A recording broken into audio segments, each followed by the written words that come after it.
Letters from a Stoic by Seneca. Letter 6 on sharing knowledge. I feel, my dear Lucius, that I'm being not only reformed, but transformed. I do not yet, however, assure myself or indulge the hope that there are no elements left in me which need to be changed. Of course, there are many that should be made more compact, or made thinner, or be brought into a greater prominence.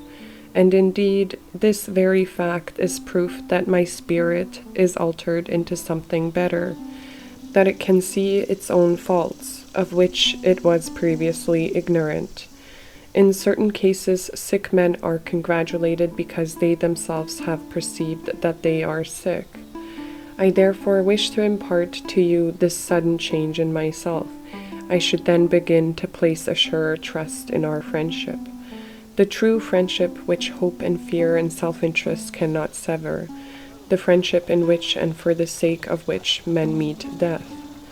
I can show you many who have lacked, not a friend, but friendship. This, however, cannot possibly happen when souls are drawn together by identical inclinations into an alliance of honorable desires. And why can it not happen? Because in such cases men know that they have all things in common, especially their troubles. You cannot conceive what distinct progress I notice that each day brings to me, and when you say, "Give me also a share in these gifts which you have found so helpful," I reply that I am anxious to heap all these privileges upon you, and that I am glad to learn in order that I may teach. Nothing will ever please me, no matter how excellent or beneficial, if I must retain the knowledge of it to myself.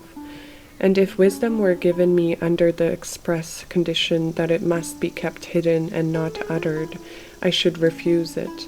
No good thing is pleasant to process without friends to share it.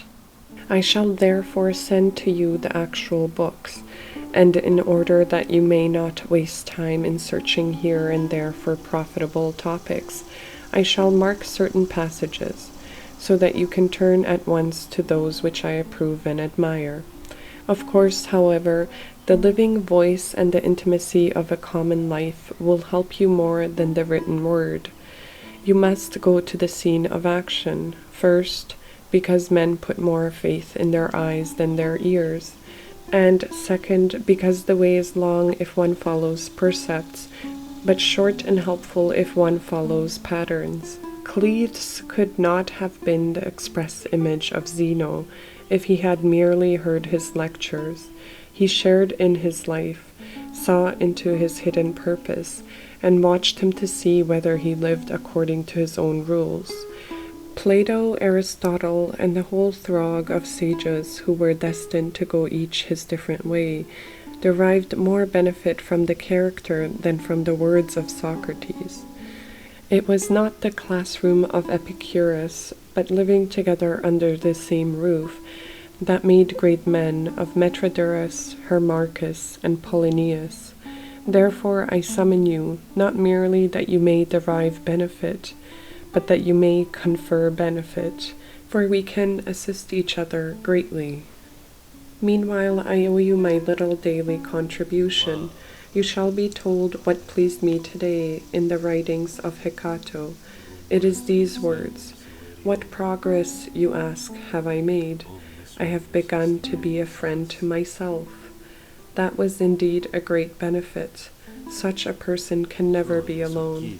You may be sure that such a man is a friend to all mankind. Farewell.